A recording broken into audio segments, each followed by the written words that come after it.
Volvámonos Verdes. Síguenos en Spotify.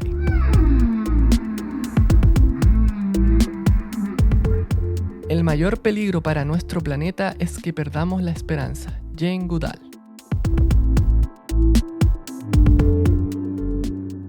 Hola a todos, estamos en una nueva entrega de nuestro lindo podcast Volvámonos Verdes. Como siempre agradecemos a nuestros queridos colaboradores locales Book Bazaar, una tienda de libros usados, En Barra, productos cosméticos sin empaquetado plástico, humo recolector, inciensos hechos de madera residual y Mercado Local, un nuevo supermercado con la mayor oferta de productos locales entre Pucón y Villarrica. Y si te gusta este podcast y quieres apoyar el trabajo que hacemos, te invitamos a unirte a nuestra comunidad en Patreon. Serás la primera persona en escuchar los nuevos episodios sin comerciales y tendrás acceso a contenido exclusivo. Si te quieres unir a nuestro lindo proyecto, anda a www.patreon.com/volvámonosverdes o haz clic en la descripción de este episodio. Así es. En el episodio de hoy tuvimos la enorme suerte de conversar con Rodrigo Juque Gaete en la Universidad Austral de Valdivia. Él es biólogo marino con intereses en la investigación en ecología y conservación de mamíferos marinos.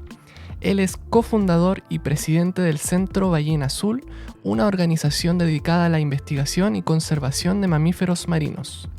Además, Rodrigo es investigador y profesor de la Universidad Austral de Chile. Vamos con la conversación.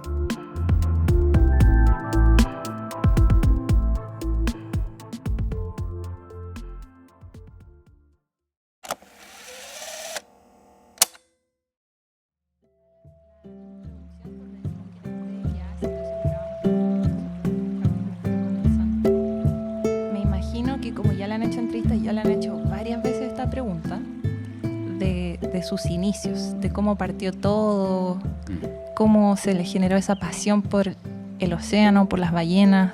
Entonces la queríamos preguntar otra vez. Muy bien, muy bien. No, sí me gusta contar esa parte. Bien. Yo estudié en Santiago, Uh-huh. ya nací en Viña, pero estudié en Santiago y siempre quería contacto con la naturaleza y no había muchas opciones. Y los animales me llamaban mucho la atención. Vivía yo en departamento, así que no podía tener nada mucho más hasta que me rebelé y me compré un hámster.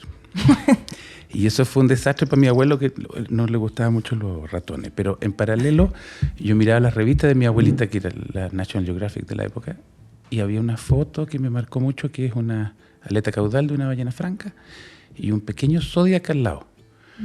Y ahí yo dije, ahí quiero estar. Necesito hacer eso alguna vez en mi vida. Y de ahí me empecé a conseguir libros de mamíferos que no existían en Chile, mamíferos marinos en Chile. Yo decía, ay, ojalá yo hubiera nacido en Estados Unidos para poder tener ballenas, etc. Y hasta que me conseguí mi primer libro de mamíferos marinos, me di cuenta que en Chile teníamos una cantidad impresionante de mamíferos marinos, a diferencia de otros países. No es envidiable lo que tenemos nosotros respecto de Estados Unidos. Tenemos mucho más. Y cuando descubrí eso, dije, ya, ahora necesito ir a la Antártica, porque ahí están todas. Y ahí ahí entré a la universidad y empecé a joder a mis profes, a don Anelio, que había vuelto de México, estaba trabajando en el Instituto Antártico Chileno, y logro ir a la Antártica a los 19 años. Y ese fue ya la explosión. Súper joven. De felicidad. Sí, es que yo 19. Y antes vi mi primera ballena a los 18 en los primeros embarques que logramos hacer hacia Isla de Pascua, en la Armada. Uh-huh. Y ahí vi, mi primera ballena fue una ballena 6, ya, que me costó identificarla, pero todavía me acuerdo. Y ahí nació la pasión por tratar de estar permanentemente embarcado o en terreno. En la Antártica fueron 10 años de estar acampando por 4 meses y viviendo con los bovinos antárticos. En eso hice mi tesis de pregrado. Y recuerdo todavía que fueron los años más lindos y más llenos de interacción con la naturaleza que he tenido en mi vida. Wow. O sea, está haciendo lo que siempre quiso hacer. Sí, de niño. Y sí. Uno de los mayores sueños era ver una ballena azul. Y le pregunté a mi profe, a don Anel, le dije, maestro, ¿te has visto alguna vez una ballena azul? Y me dijo, se acercó en silencio, así como secreto, y me dijo, sí, una vez. Y dije, el maestro lleva 80 años trabajando en esto, una vez vio qué esperanza tengo yo. Y ese año me embarqué, el 97 fue eso. Ese año me embarqué en la Comisión Ballenera Internacional, que venía a buscar ballenas azules en los lugares donde antiguamente eran muy abundantes. Y yo me embarco como observador científico de Chile. Tuvimos un mes y medio recorriendo toda la costa de Chile y ahí vi mi primera ballena azul. Wow. Bueno, es que me imagino que antes se veían menos. Quizás ahora tienen mejor instrumentos, ¿no? Para encontrar los mejores barcos, no sé. No, eran los mismos. Esos buques eran buques con observadores los mejores del mundo, diría yo. Veían a 25 millas, 50 kilómetros un soplo de una ballena azul seco. Y lo que empezó a pasar es que empezaron a recuperarse las poblaciones. Del año 66 que se decreta una moratoria absoluta de caza de ballena azul, porque la más grande del mundo la habían cazado por muchos años, bajaron sus poblaciones, por décadas, bajaron sus poblaciones al cero, se ha estimado esto como 0,0001% de la población original de 250.000 animales en el hemisferio sur. Si bajas una población así, es como si en Facebook tú tienes, o en Instagram ya tienes 1.000 seguidores, ya te bajan a 1. Básicamente te bajaron 3 ceros la población. Entonces todos tus amigos desaparecen y te queda un solo seguidor. Y eso es dramático, si lo pensamos humanamente, es espantoso. Fue muy, muy, muy dura la época de la caza ballenera industrial. Y bueno, ya en los 90, que es lo que estamos hablando, nadie entendía por qué no se recuperaban si habían pasado ya 30 años. Y bueno, les cuesta más porque tienen una cría al año. A veces es muy habitual que tengan un año de descanso porque energéticamente es muy difícil criar una ballena chiquitita. Y las tasas de recuperación son súper lentas. Sí. Y llegó al punto en que casi se extinguió, ¿no? Sí. ¿Se creyó que se podría extinguir en ese momento? En los 90 se decía que la probabilidad de encuentro de un macho con una hembra en el Océano Pacífico ya era prácticamente nula. Entonces sí, estaban todos muy complicados con la idea de que se fuera a extinguir esta subespecie antártica, que es la más grande de todas. Hay varias subespecies a nivel mundial de ballena azul, pero la antártica es la más grande de todas. Wow. 33,5 metros, la hembra más grande, que fue capturada además, fue en la Georgia del Sur. Y ¿para dónde íbamos nosotros? Claro que se pensaba que se iba a extinguir en un momento, ¿no? Perdón. Entonces se pensaba eso y la Comisión Ballenera Internacional decide hacer este programa a nivel hemisférico sur para ir a buscar, donde antes se cazó mucho, si es que estaban recuperándose, porque nadie estaba haciendo investigación en esa época en ballenas azules, ni mucho más tampoco. Después de la captura ballenera hubo como una estasis, como una pausa en todas las investigaciones, muy poquito quedó andando, y en Chile particularmente. Nadie ya le interesó más las ballenas porque ya no eran comercialmente interesantes. Entonces fueron a Madagascar, al sur de África, de África del Sur, que sacaron mucha azul. Fueron después a Australia y Tasmania, donde sacaron mucha ballena azul. Y otra de los lugares era Chile. Y ahí por suerte yo me subo y ahí por suerte encontramos ballenas. Porque es interesante que la otra vez estaba en la calle caminando y había una chica vendiendo stickers de ballena. Y me pongo a conversar con ella y ella estaba convencida de que la ballena azul se había extinguido. Me dijo, no, si ya están extintas. Y yo le dije, no, estaba casi, yo no sé, pero le dije, no, creo que no, quedan poquitas, pero no se han extinto. Hoy por hoy, en la Patagonia Norte, la ballena azul es la ballena que más se observa dentro de todas las otras especies que se observan. Y estamos muy, muy, muy contentos con eso, pero también una responsabilidad súper grande. Y la chica de los stickers va a tener que leer un poco más. Sí, pero eso es algo muy positivo. Dentro de tantas noticias malas, sí. No. Y vi que estaban en estado de conservación en peligro, me parece. En peligro la del hemisferio sur, producto de la gran baja poblacional que tuvo, pero esta que viene a la Patagonia Norte aparentemente podría corresponder a otra subespecie. Okay. Y todavía no entendemos bien cómo se intercambian estas subespecies entre sí o no. Uy, no, es que estudiar ballenas me imagino que debe ser muy extraño. Después le quería hacer preguntas sobre eso. Y lo otro, teníamos una duda porque seguramente a nosotros nos enseñaron algo de las ballenas en el colegio, aunque creo que no mucho. Pero nos deben haber dicho que eran los mamíferos más grandes del planeta. Y más allá de eso, no. Y nosotros teníamos quizás las dudas más básicas de todas, que es como, ok, las ballenas son mamíferos, pero en su evolución, tengo entendido que ellas no se originaron en el océano, ¿no? Antes sus ancestros estaban en la Tierra y de ahí llegaron al océano. Así es. Sí, Sí, pues empezaron a explorar. Ahí se habla de un mesoníquido, que es un tipo lobo gigante. Y a partir de eso empezaron las diferentes adaptaciones a sucederse y empiezan a investigar más en ambientes acuáticos, en el mar, empiezan a desarrollar membranas en las extremidades, empiezan a desarrollarse muy fuertemente la cola para ayudarlas en la natación, empiezan cambios a nivel de esqueleto para ser más hidrodinámicos, empiezan a perder el pelo, empiezan a desaparecer los miembros posteriores y eso es reemplazado por el movimiento vertical de la cola. De ahí empiezan a desplazarse los huesos de los orificios nasales hacia arriba del cráneo, que se llama telescopaje, ese proceso, y empiezan a transformarse en seres, en diferentes especies que son altamente buenas competidoras en el mar, ¿ya? En ecología siempre se habla de que la competencia tiene que evitarse. La competencia es negativa para ambas porque están todos peleando por un recurso en particular y eso incide en que haya más mortalidad o pierdan energía en intentar conseguir alimento, por ejemplo. Y así es que ese es el recurso en competencia. Y una de las razones por las cuales las ballenas actuales ahora están en el mar es porque empezaron a explorar nuevos ambientes. Y este nuevo ambiente requería de muchas adaptaciones, desde termorregular, porque el agua saca mucho calor del corporal, entonces ahí te desarrollan una capa de grasa considerable. Necesitabas también bucear, y ahí empiezan todas las modificaciones esqueléticas y otras fisiológicas. Respiran igual que nosotros, Tienen ¿no? que salir a respirar. Tienen pulmones. Claro, Sí. pero son los mejores buceadores del mundo. Claro.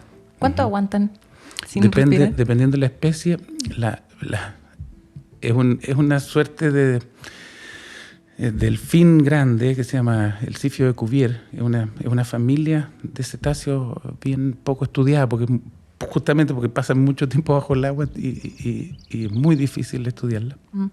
Pueden llegar a 2 horas. ¡Wow! Y bajan a más de 3.000 metros.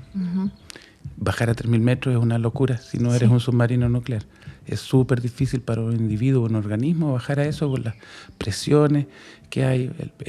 Cada 10 metros es una atmósfera más. Si nosotros ahora sentimos una atmósfera de peso y nos sentimos bien, si bajamos 1 metro empiezan a doler, o sea, 10 metros nos duele la cabeza cuando buceamos, hay que compensar los senos aéreos, etc.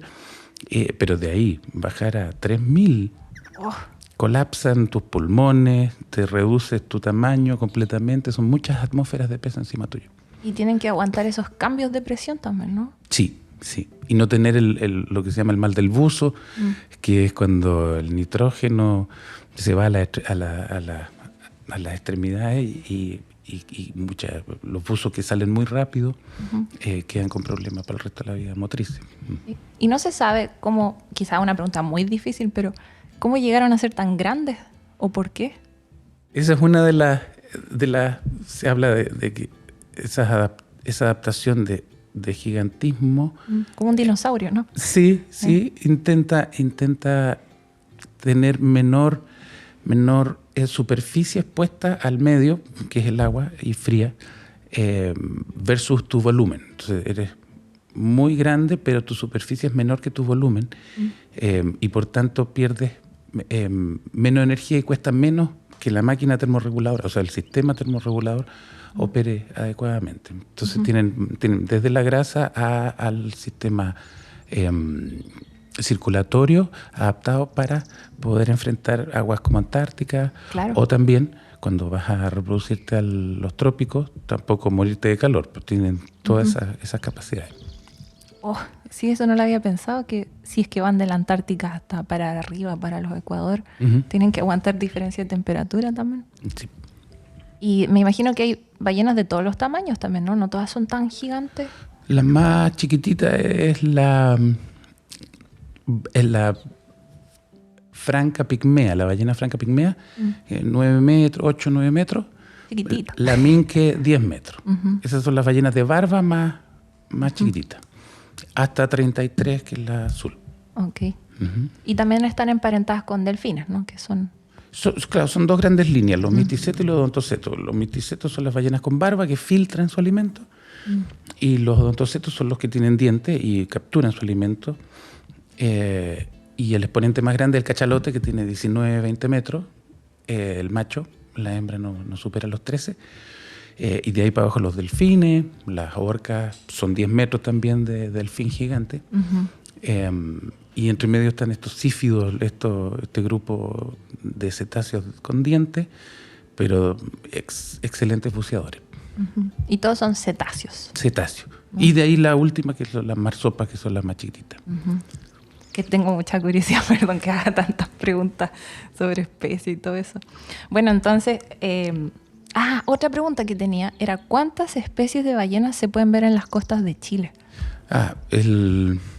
Siempre se me olvida el número, pero tengo en la cabeza 44 mamíferos marinos en Chile.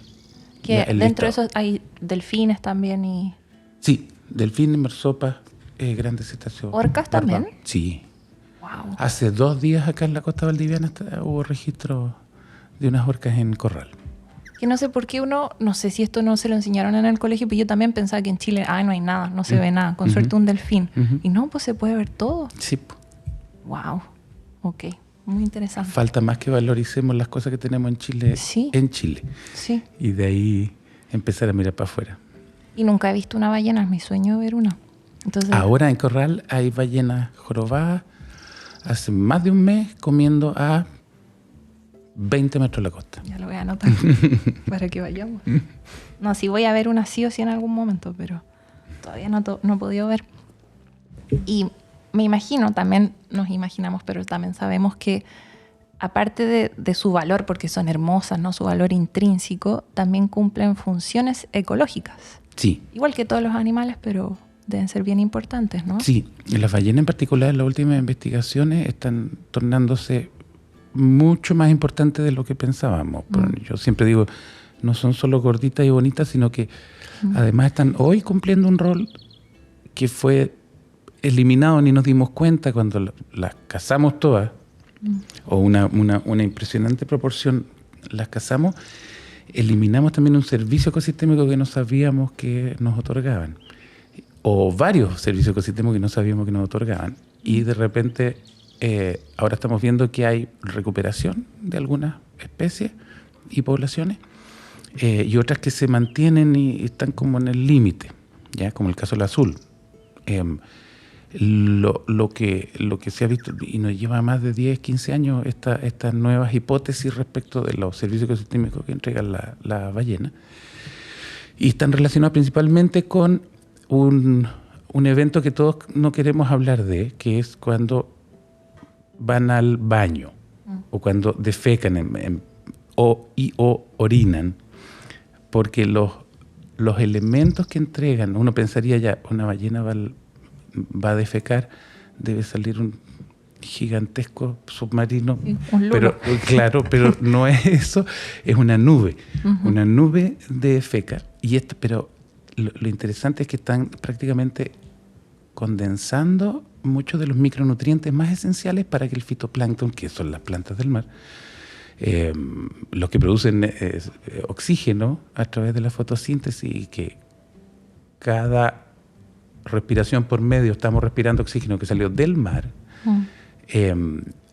las ballenas le están entregando, especialmente en áreas de alimentación, donde hay una población meridianamente interesante, están entregando nutrientes para que haya nuevos, se llama florecimientos algales, blooms, ¿ya? Pero de las algas buenas, no de las algas, no de las tóxicas que de la marea roja, sino que de la diatomea, etcétera, que son las algas que nos ayudan mucho a nosotros. Entonces, en la medida que van produciendo nuevos florecimientos algales o blooms,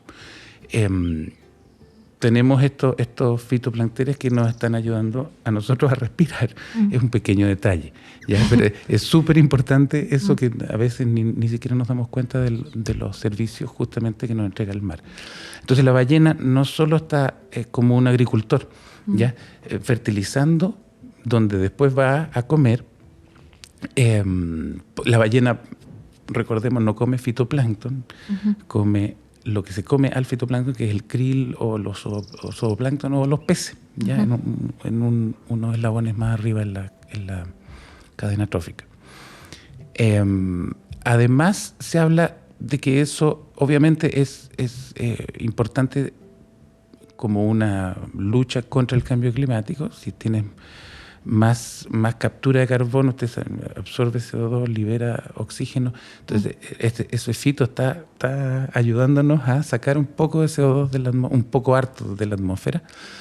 Aún así, le superamos todo eso en términos de toda la concentración que hay actualmente, pero la ballena, además, se ha hecho algunos cálculos, es capaz de ir absorbiendo y manteniendo carbono en una vida larga, idealmente más de 75 años, 100 años. Una ballena en el hemisferio norte han sido calculado que viven más de 200 años. Entonces, por todo ese tiempo, no solo están generando más vida con el fitoplancton a través de sus fecas, sino que además están albergando una cantidad importante de carbono en sus propios cuerpos. Ahora, cuando mueren las ballenas y alcanzan la edad en la que mueren, y esos cuerpos se van al fondo, ¿ya? A 2.000, 3.000, 4.000 metros de profundidad. Y eso es lo que se habla de un carbono secuestrado, ¿ya? Eso es como barrer el polvo debajo de la alfombra, ¿ya? Porque el tema es que sacamos esos dinosaurios que ahora son petróleo y los subimos a la atmósfera. Ahora, en un símil, estas ballenas están llevándose ese carbono a la profundidad y ahí forman de nuevo más vida en sus propios cuerpos, generan comunidades ecológicas impresionantes, desde los primeros carroñeros hasta comunidades de bacterias sulfuradas que utilizan el azufre como un elemento para vivir.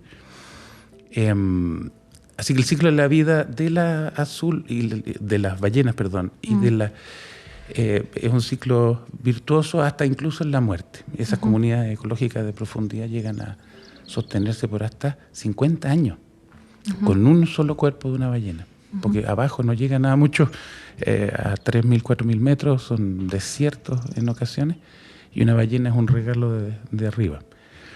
Así que sí, las ballenas están otorgando una serie de servicios ecosistémicos a lo largo de su vida y de su muerte. Y tengo hartas preguntas sobre eso, para que nos quede claro. Que una vez nosotros hablamos de eso en un episodio, pero muy a la pasada. Y lo publicamos en Instagram y harta gente comentó y me di cuenta que la gente tenía muchas dudas sobre eso. Entonces nos preguntaban cuánto tiempo, o sea, si ese CO2 que al principio, claro, a través de la fotosíntesis del fitoplancton lo adquiere, lo secuestra, de ahí pasa al zooplancton, de ahí a la ballena que lo tiene en su cuerpo como carbono o materia orgánica. Eso, la ballena muere y se va al fondo del mar, como decía usted. Estoy recapitulando todo eso.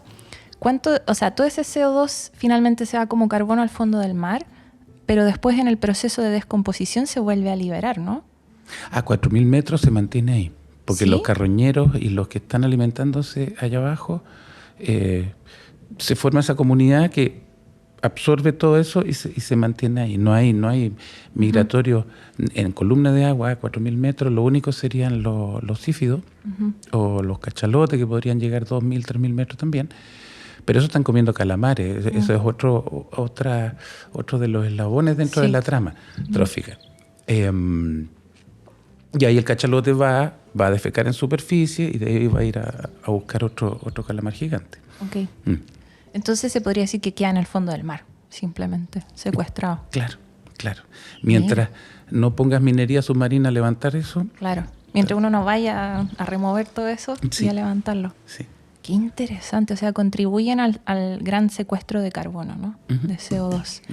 Y ya, eso sí, se lo pregunté. Hartas personas también me decían, pero las ballenas si muere, queda flotando y se va a la playa y explota. Eso es lo que tenían. Me decían, no se van al fondo del mar. Algunas llegan y varan en la costa vivas y mueren ahí, o llegan flotando porque hay un par de días en los cuales todos los procesos de inmediato después de la muerte generan gases y están en superficie.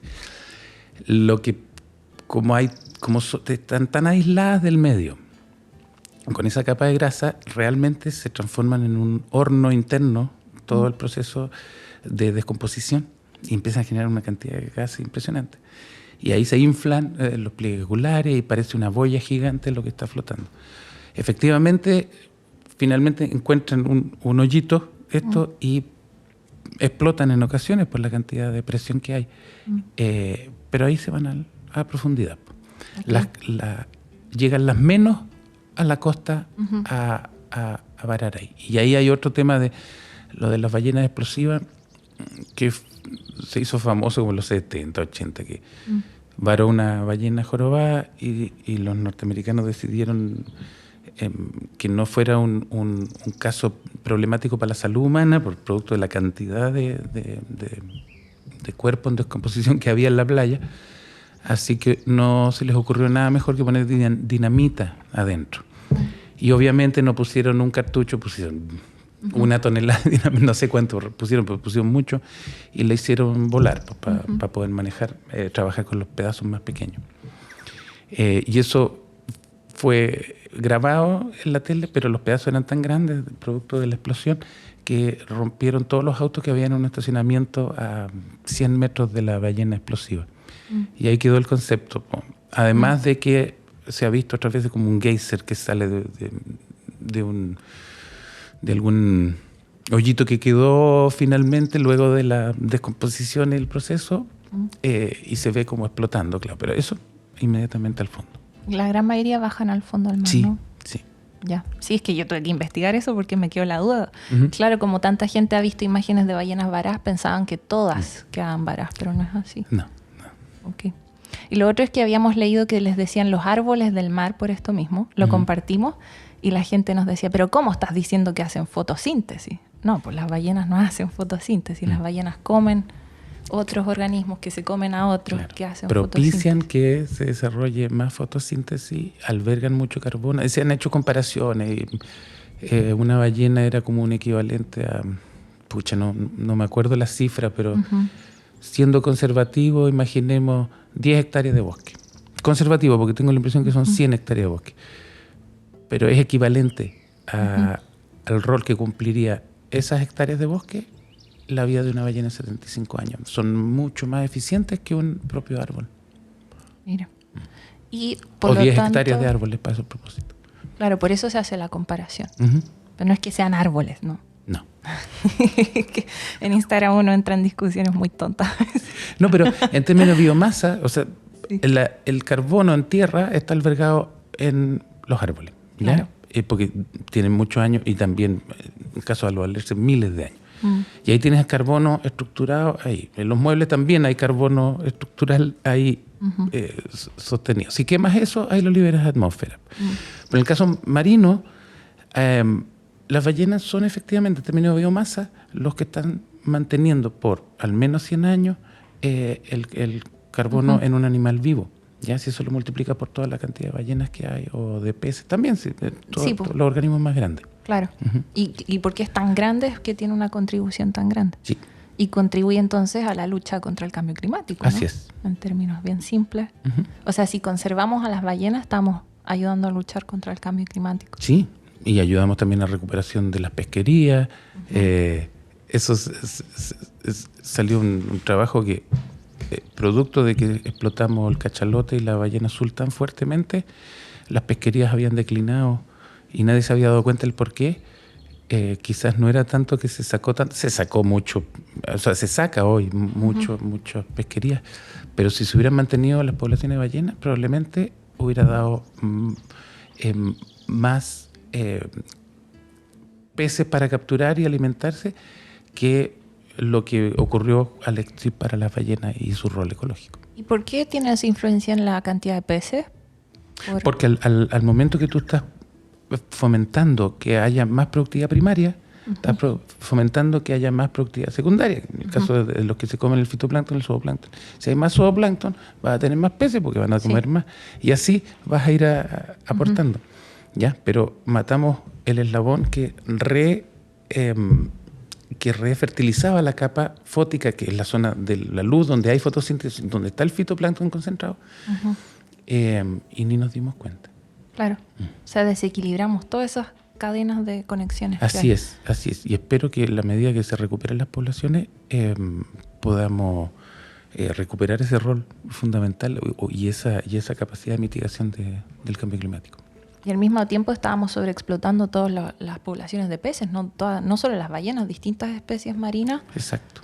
Sí, pues estábamos llevando al océanos a un punto límite, me imagino. Sí, y sin entender tampoco cómo funcionan los ecosistemas. Entonces, reduces ciertos eslabones dentro de las tramas tróficas, eliminas otros y no sabes las consecuencias que pueden tener eso.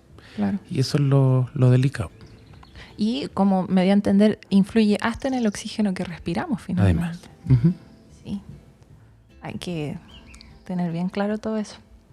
Y aparte de sus funciones ecológicas, también nos interesa mucho que las ballenas son seres muy sociables, ¿no? Se le dice que son muy inteligentes.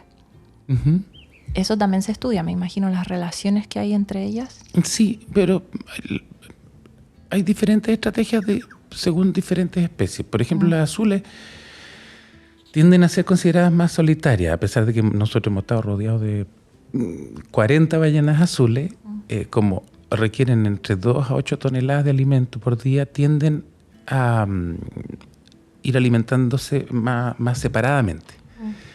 ¿Ya?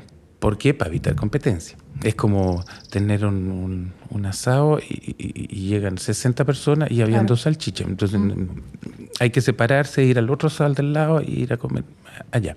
Entonces ella, en azules no se aprecia mucho todavía que haya muchos aspectos sociales. Como manadas, ¿no? No sé cómo se dicen las ballenas. Sí, manadas por ser mamíferos. Pero en el caso de los cachalotes, por ejemplo, son grupos de hembras con crías, hay tías, abuelas, hijos, hijas. El macho llega solamente durante la época reproductiva, está alimentándose cerca del círculo polar durante el verano, y de ahí va al Ecuador, donde están estos grupos de hembras.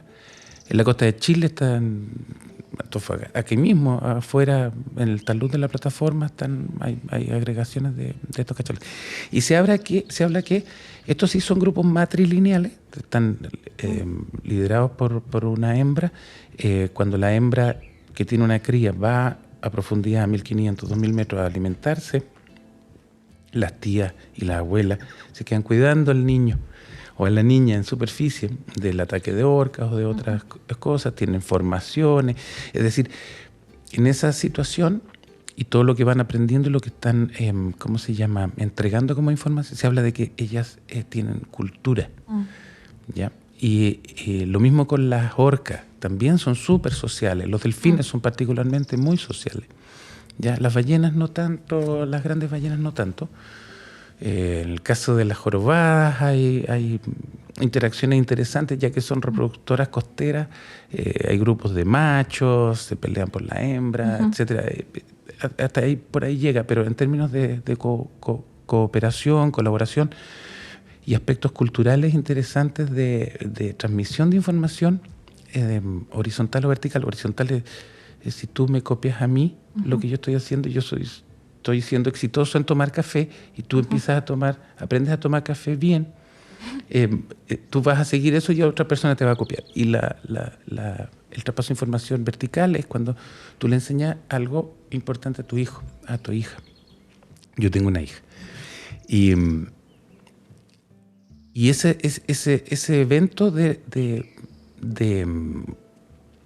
comunicación de una estrategia que es ventajosa para ti, ocurre en esta, o ha sido estudiado en orca, en cachalote, en ballenas piloto. Y eso, cuando se planteó de que había cultura en las sociedades de los cetáceos, que había sociedades en los cetáceos, saltaron todo. Sí. Saltaron humanización.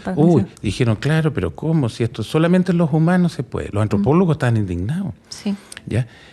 Pero ahí saltaron los primatólogos. Sí. Estaban estudiando justamente las sociedades en primates, en chimpancés, particularmente en bonobos o en gorilas, y toda la transmisión cultural de ciertas estrategias. Y se dieron cuenta que en cetáceos, de lo poco que sabíamos y lo difícil que es estudiar cetáceos, también había eso. ¿Ya? Y habían diferentes estrategias súper exitosas en diferentes poblaciones, y unas eran más exitosas que otras. Los que no tenían esa información o esa capacidad para, por ejemplo, la orca cazando lobos en Península Valdés, ya que se acercan a la playa, se varan y comen lobo. O otras orcas en unas islas, las Crozet, que esperan el deshielo de verano, que los ríos de la isla Crozet empiezan a aumentar su caudal, y ellas saben que de tanto en tanto los cachorros de elefantes se empiezan a aventurar hacia el mar, elefantes marinos. Cachorros de elefante marino que se aventuran al mar, pero se meten primero al río, saben que, como son chiquititos, todavía no tienen las capacidades de un adulto, el río se las lleva al mar. Y están todas esperando en la boca del río a ver si les llega una caluguita de 400, 500 kilos. Y se lo comen. Ya, entonces, esas diferentes estrategias son traspasadas a las crías o a tus pares, y son estrategias exitosas y son evidencia de que efectivamente hay cultura y que hay sociedades en estos grupos animales, y quizás en muchos otros más. Es muy interesante ese tema, es ¿Sí? muy bonito. Ya me interesaba mucho en primates, porque me tocó estudiar primates también. Y se habla de cultura porque estos son como aprendizaje o conocimientos que aprenden en la vida, pues no son innatos en ellos, instintivos. Claro. Los aprenden copiando a otros miembros de su grupo. Claro, y se traspasa. Y los conocimientos de una población son distintos a los de otra, ¿no? Exacto. Y ahí, cuando hay intercambio de organismos, por ejemplo, hay también ballenas. Hay casos interesantes de ballenas jorobadas, por ejemplo, que tienen, tú sabes, las canciones. Los machos cantan canciones para atraer a las hembras, se asume que es así. Pero de repente llega un individuo nuevo a una población, porque esa canción la cantan y la recantan por décadas. Le van cambiando una nota al final y dejan una nota al principio y siguen con su canto. Pero de repente llega un individuo de otra población. Y eso llama mucho la atención. Y todos empiezan a cambiar la canción, producto de este nuevo componente. Y eso es evidencia de aspectos culturales, ¿ya? Porque si le va mejor a este nuevo, al gringo que llegó a cantar esta canción diferente, todos empiezan a cantar la misma canción porque se nota que la hembra le llamó la atención, ¿ya? Y para mantener tu fitness y propagar tus genes, es interesante tener la capacidad de poder cambiar esa canción que ya estabas aburrido. Como en los humanos. Claro. Ir variando un poco. Sí. ¡Wow! Y por eso se habla de cultura, ¿no? Para que las personas se vayan acostumbrando. Así es. Y deben haber otras especies animales que también tienen eso, pero que aún no se ha descubierto, ¿no? Sí. Y había hablado de sociedades matrilineales. ¿Eso quiere decir que hay solo hembras? Sí. ¿Cómo es eso? Sí, hasta que no llegan las crías machos a tener madurez sexual y social. A veces la madurez sexual llega antes que la madurez social, en las cuales estás ya apto para competir con el macho. Hay grupos de orcas con un solo macho, habitualmente, ¿ya? Todas las hembras, pero la que lleva la batuta ahí es la hembra de mediana edad, que ha tenido, que ha tenido varias crías, Y en el caso de cachalote, el macho, como te decía, llega y copula y se va. No hay cuidado parental de parte del cachalote, por ejemplo. Y las hembras se quedan todo el año solas, juntas todas, ayudándose entre ellas, y después van a las zonas de reproducción. ¿Ya? Y cuando ese macho juvenil ya está adquiriendo capacidades para potencialmente reproducirse con su familia, ese animal es sacado del grupo. Claro. ¿Ya? Y ahí se forman, y ese empieza a hacer viajes largos hasta... no tan al sur como el gran cachalote, como el macho reproductivo, pero se quedan en grupos de juveniles. Se llaman los bachelor groups. Grupos como carreteando, grupos de 60, pero juveniles, machos. Y se quedan ahí creciendo, interactuando entre ellos para estar ya preparándose para eventualmente ser parte de la reproducción de la especie en algún momento. Se parece, creo que en chimpancés hay esos grupos de bachelors, se les decía Sí, también. exactamente. Sí. Como machos jóvenes. Uh-huh. Ok. ¿Y hay jerarquías también como hembra alfa, como Sí. se ve también en primates? Sí, y es muy importante el rol de esas hembras también, por ejemplo, en los grandes varamientos de delfines, que llegan noticias, ponte de Nueva Zelanda, que vararon 300 ballenas piloto o 100 orcas falsas, que es otra especie. Eso habitualmente es porque están siguiendo a la hembra que llevaba el grupo y que estaba orientada y que estaba llevándolas a donde tenían que ir o donde estaban buscando alimento, qué sé yo. Pero si esa hembra se enferma, ¿ya? Esa alfa va a perder la orientación, ya no va a querer más y se va a varar eventualmente. Todo el grupo va a varar con ella. Y todo el grupo la va a seguir hasta que ella muera. Y si es necesario que todos mueran, producto de eso, también lo van a hacer. Hasta que esa hembra no muera y no haya una nueva líder, van a estar con ella hasta el final. Que no es muy bueno tampoco para el grupo. No es una estrategia conveniente si lo pensamos desde la perspectiva evolutiva, pero la verdad que uno nunca sabe cuán conveniente o no es cierta adaptación o cierta estrategia. Creo que en elefantes también se habla de la abuela elefante y que las otras la seguían. Sí, muy respetada hasta el final. Sí. ¿Y el cambio climático afecta a las ballenas también, me imagino? ¿O se está estudiando o se empieza a estudiar eso? Es difícil. Desde la perspectiva ya que son animales que están ayudándonos a mitigar, pero también cómo va a cambiar las actuales estrategias, las actuales historias de vida en torno a cosas que ellas ya no puedan modular, como por ejemplo la refertilización de la capa fótica. Por ejemplo, no van a poder refertilizar si no hay alimento. ¿Ya? Si se desplazan las masas de agua, por ejemplo, las corrientes oceánicas, se desplazan hacia otros lugares, las históricas zonas de alimentación también van a cambiar. Sí. Y si ellas no están en condiciones de descubrir estas nuevas zonas, encontrarlas y usarlas, ¿ya? Y que sean en el tiempo predictivas también, porque es como si te cerraran el restaurante, que tú siempre tienes un medio limón en tu refrigerador, te cierran el restaurante, tú buscas otro restaurante, ¿ya? Y hasta que no lo encuentres, si demoras un año en encontrar un nuevo restaurante, vas a morir de hambre. Entonces, ¿qué va a pasar y cuán profundos van a ser esos cambios? Es lo que nos preocupa enormemente y no sabemos cómo estudiarlo, porque son cambios también paulatinos que no son muy predecibles. Hay muchos modelos andando, pero la intensidad y la sinergia de diferentes elementos que están actuando a nivel físico-químico, a nivel global, y la poca comprensión que tenemos de justamente estas perillas que estamos moviendo y que no sabemos las consecuencias que van a tener, puede tener implicancias considerables. Habíamos visto, justo ayer estábamos viendo un documental con Seba de ballenas jorobadas. que tenían que ir, decía la madre con la cría desde Australia a la Antártica, creo, iban a buscar alimento, ¿no? Y decía que la madre no comía en meses, me parece. Sí. Perdía mucho peso, creo. Y claro, si llega y no encuentra el krill o lo que está buscando de alimento, puede morir, me imagino. Y la mortalidad infantil, etcétera, sí.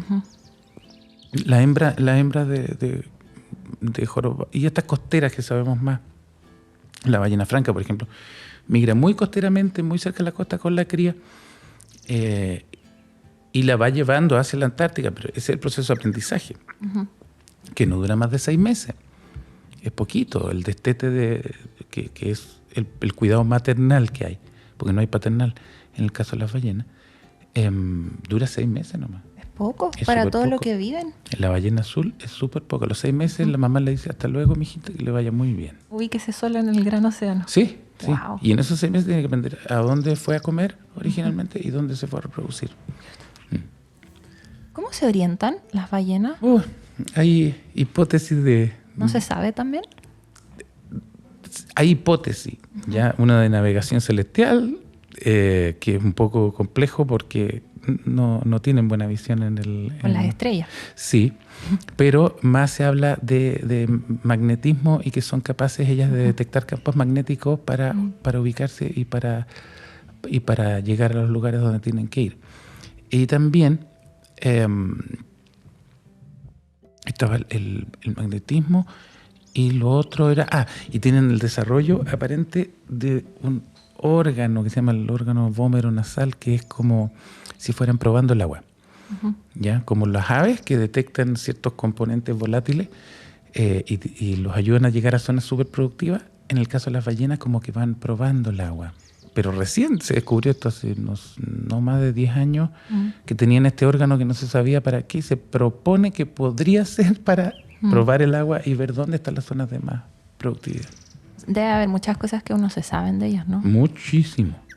Se necesita más estudios. Sí. Y justo estábamos leyendo que este año decían, y los próximos se viene un fenómeno del Niño, ¿no? Y que decían que la temperatura de los océanos iba a aumentar. Ahora está empezando el Niño en nuestras costas, sí. Y estaban preocupados por eso. No sé si les afecte a ellas ese aumento de las temperaturas en el océano. Sí, todo les afecta porque, en definitiva, el Niño tiene múltiples incidencias y no solo a nivel de la costa chileno-peruana, ecuatoriana, sino que se habla de que el Niño tiene teleconexiones. Así que en la Antártica hay efectos del Niño, que se produce acá en el Atlántico. En California hay efectos del Niño. Entonces se desplazan ciertas poblaciones, aumenta una capa donde no hay oxígeno, hay muchas mortalidades masivas de organismos que respiran ahí. O sea, tratan de respirar en una zona donde no hay oxígeno, mueren, varazón masiva. Por lo menos los cetáceos que respiran en superficie no tienen ese problema, pero sí tienen el problema de que les baja el alimento. Claro. Entonces, todos estos cambios en las masas de agua, pero el Niño es una situación recurrente de miles de años, es meridianamente impredecible cuándo va a ocurrir fuerte, cuándo va a ocurrir leve. Después hay fenómenos de la niña que son diferentes,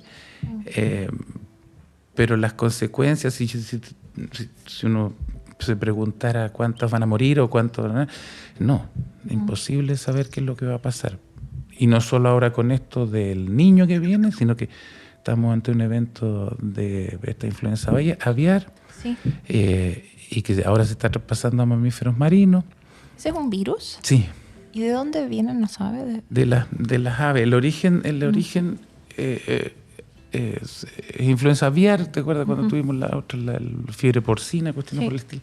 Bueno, esta es aviar y está afectando harto a las poblaciones de fauna silvestre, particularmente aves marinas. Lobos marinos está fuerte la cosa. Hay mucha mortalidad en Perú y en Chile. Aves marinas, pingüinos de Humboldt, que es nuestro endémico y está bajando sus poblaciones producto de esto, y son poblaciones ya chiquititas. Entonces, si a esto le sumas un niño, además de los problemas asociados, qué sé yo, con el plástico y mortalidad en las pesquerías que caen en las redes, realmente el panorama es complicado.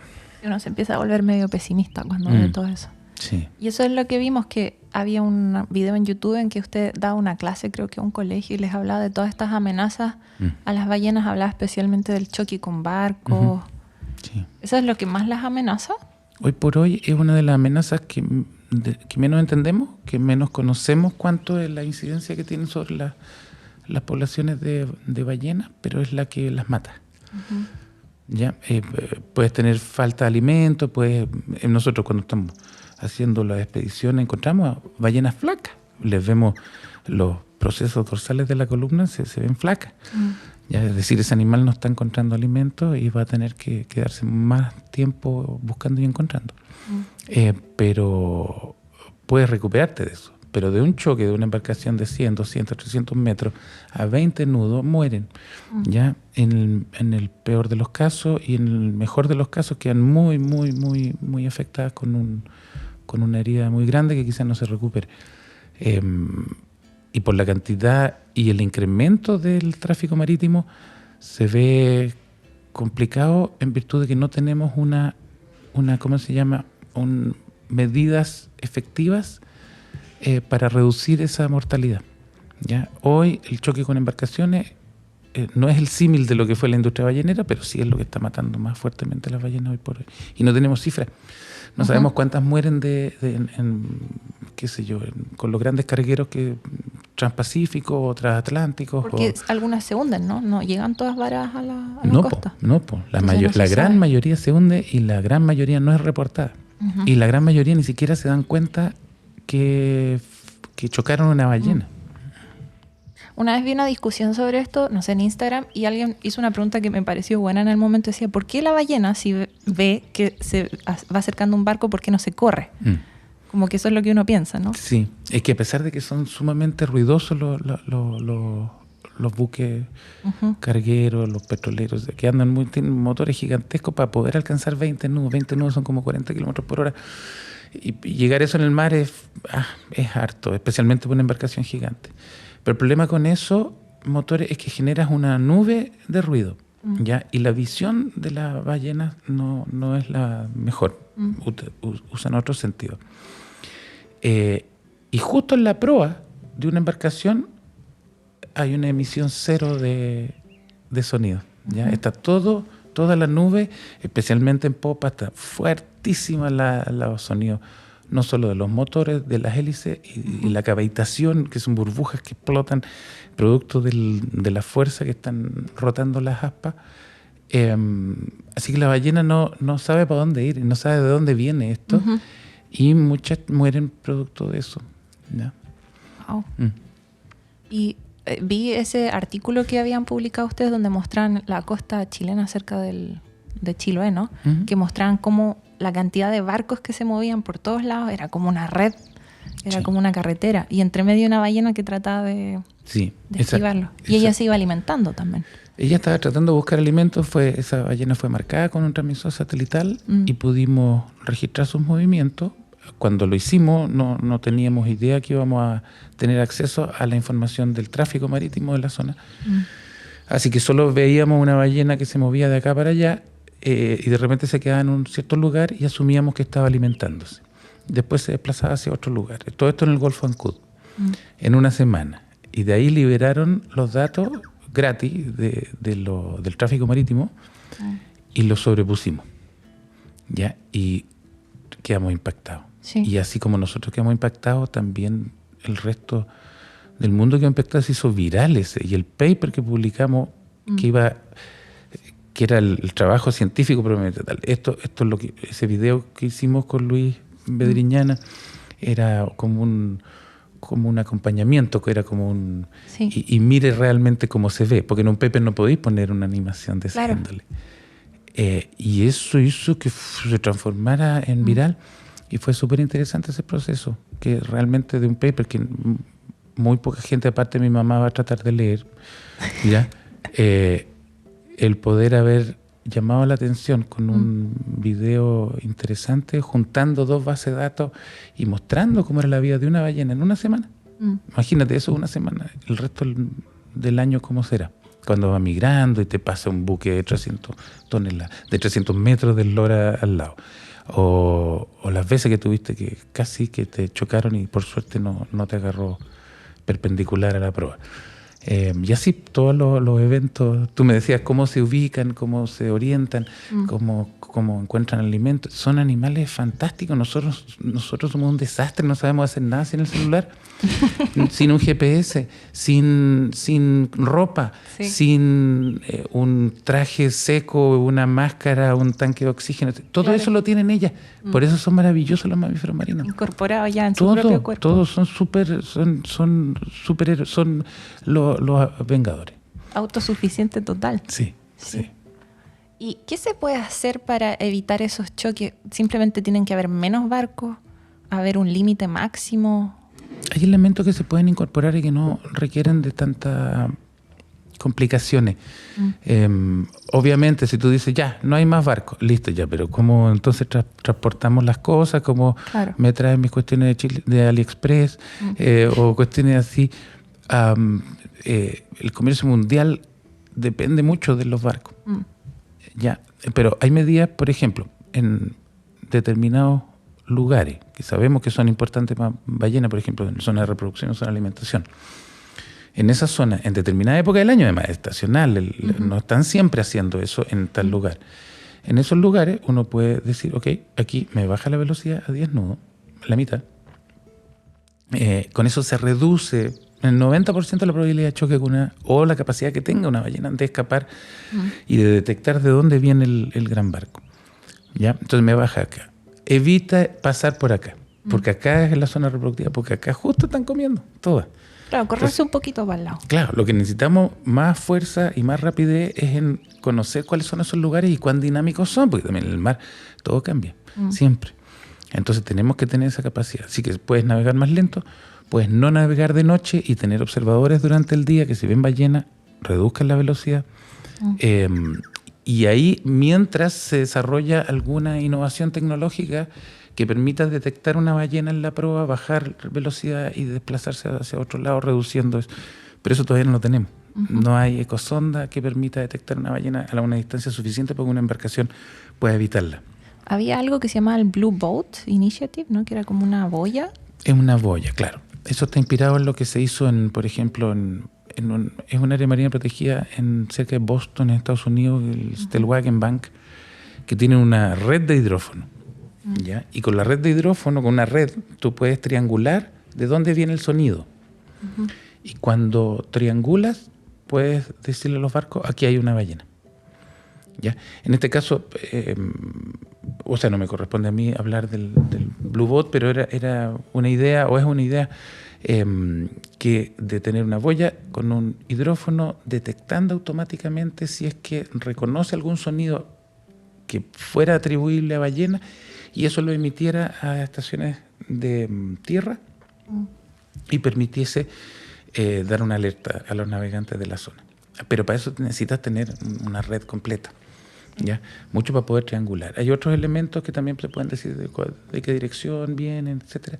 Pero estamos en pañales en esa iniciativa y se requieren acciones múltiples, ¿ya?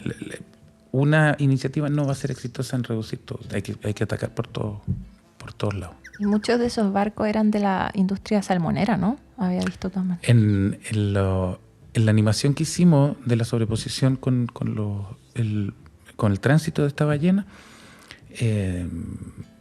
nos dimos cuenta que el 88% de las embarcaciones estaban atendiendo a la industria salmonera, justamente. Sí. O sea, no era transporte de productos que compramos en la otra parte del mundo, era de salmones. No. O sea, tiene un gran impacto la industria salmonera también en las ballenas. De múltiples formas. Sí, eso también es un tema acá en Chile que hay que controlar. Muy bien. Estamos acercándonos al final, ¿no?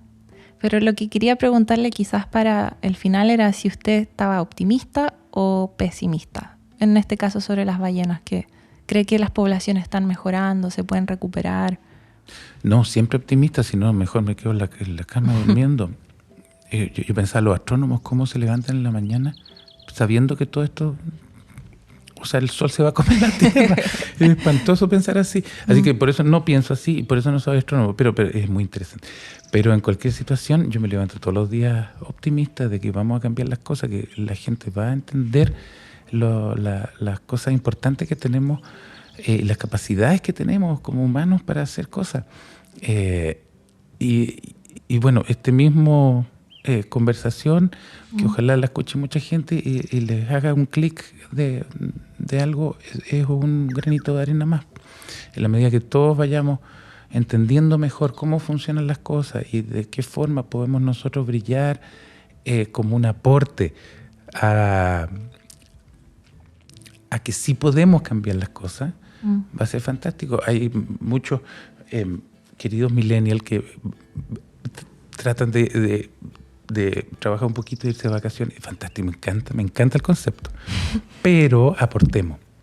Desde el granito de arena que podamos aportar. Necesitamos avances tecnológicos que nos ayuden a mitigar el cambio climático. Necesitamos proteger áreas grandes, que los procesos ecológicos se fortalezcan para que esas máquinas gigantes como los fiordos, que son máquinas biogeoquímicas de absorber carbono y de sepultarlo a 400 metros de profundidad, necesitamos cuidarlo, necesitamos sacar salmoneras de esos lugares, necesitamos ser un poquito más inteligentes. Somos súper inteligentes los humanos. ¿Ya? Pero vamos aportando todo desde diferentes perspectivas. Ahora hay un cambio cultural, ¿ya? De pensamiento. Hay mucha más gente. Cuando yo empecé, a nadie le importaba nada y nadie sabía que habían ballenas, yo tampoco, que habían ballenas en Chile y de lo relevantes que eran. Hoy sí, ya hemos avanzado. Vamos lentos, somos súper lentos para avanzar en estos ámbitos, pero hay que ganar a la máquina y nuestras convicciones éticas y morales tienen que sobreponerse a las necesidades del capitalismo, de la plata. No puede ganarle a la lógica, a lo inteligentes que somos para tratar de mejorar las cosas. Y yo sí, creo que sí se puede cambiar las cosas en la medida que seamos mucho más lo que estamos cambiando las cosas. Tal como el ejemplo ese de los barcos, que era cosa de adaptarlo nomás. Hay muchas prácticas que, bueno, las podemos adaptar, hacerlas de otra manera. Exacto. Y a veces no es tanto esfuerzo. No. Ciertas cosas sí, pero... Claro, ciertas cosas van a requerir más esfuerzo, pero eso lo vamos a ver cuando hayan catástrofes espantosas. ¿Por qué no nos podemos adelantar un poquito si somos inteligentes, somos capaces de pensar mejor? A eso yo apelo, a la inteligencia humana que realmente sea pródiga y se implemente. Sí, qué bueno. Buen mensaje para terminar. Muchas gracias, Rodrigo. No sé si querías decir algo más. No, yo les agradezco a ustedes y espero que esto lo escuche mucha gente y que hayan mucho más podcasts y cuestiones de Instagram que empiecen a propagar ideas, conocimientos que tenemos ya, pero que no se propagan mucho y sobre la base de eso empujar hacia una sociedad más feliz, más optimista, más contenta, y que todos puedan aportar su grano o su gran roca, ojalá, a que todo esté mejor. Yo estoy segura que lo van a escuchar harto porque las ballenas, por suerte, son carismáticas. No sé a quién no le gustan las ballenas. Sí, es verdad. Bien. Gracias, Seba. Agradecemos a nuestros colaboradores que son... Book Bazaar es una librería de libros usados ubicada en la aldea Los Álamos de Pucón. Tienen una gran variedad de libros de distintos temas y de variados idiomas. ¿Qué mejor forma de apoyar la economía circular que permitiendo que los libros vuelvan a ser leídos por otras personas? Humo Recolector son inciensos hechos de manera local en Pucón, en que se utiliza la corteza del árbol del canelo como un residuo de la industria para elaborar estas varitas de incienso que huelen muy muy rico. En barra son champús, acondicionadores, jabones y otros productos en barra sin empaquetados, son basura cero, biodegradables, 100% veganos y no testeados en animales. Y Mercado Local, el supermercado con la mayor oferta de productos locales entre Pucón y Villarrica. Ayudemos a impulsar la economía local y el trabajo de huerteras y productores de la zona. No olviden que pueden encontrar todas las fuentes de información de este episodio en volvamonosverdes.cl. Muchas gracias a todos nuestros auditores y que tengan una muy buena semana. Chao.